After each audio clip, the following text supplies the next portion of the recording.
Hello. In today's video, we're going to be reviewing the differences between asynchronous and synchronous BEPL um, processes. Now, as you drag a BEPL process onto a composite work screen, you have the opportunity to choose different choices here. And it's interesting how the differences that you choose um, make a difference in the actual structure of the BEPL file that's created. Now, the asynchronous process is used when a service is going to take longer than immediate response. The synchronous is something that is used when you're going to get an immediate response. So asynchronous would be something like a longer term, 2 or 3 days, to a week, to a month, and something that might require human interaction, such as a human task. So if we look here, I've got one. We can pretty much see that the two forms are pretty much the same. However, if we do look at the WSDL for the asynchronous, you can see that there is a callback. And if we take a look at the here, this is the synchronous, and it's got an input and an output. So that's different. Um, and if we take a look at the actual composites, let me get both of them open here. And we'll look at the synchronous first. Now, as just in creation, this has a receive and a reply. If we go over to the asynchronous, you have a receive and a callback, and this is actually an invoke. So it's a different service, and otherwise it's pretty much the same.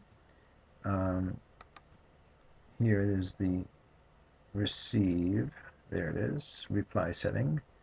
I'm sorry, it's a reply, I should say.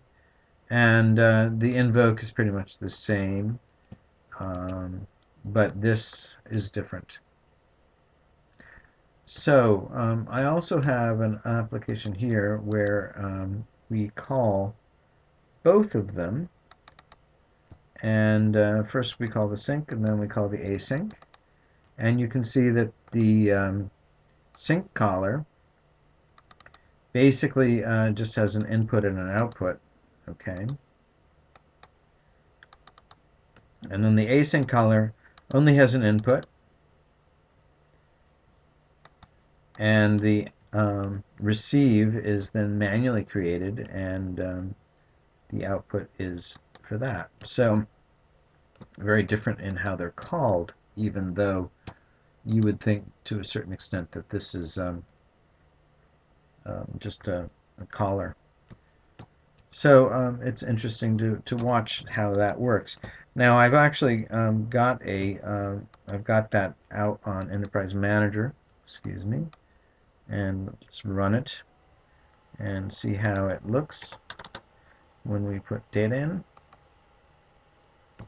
I'm always interested in the output, since it, here you've got the async caller, and that's calling the get HR data synchronous as a web service, as well as this one. It's calling the HR asynchronous as a web service, and here's the get data.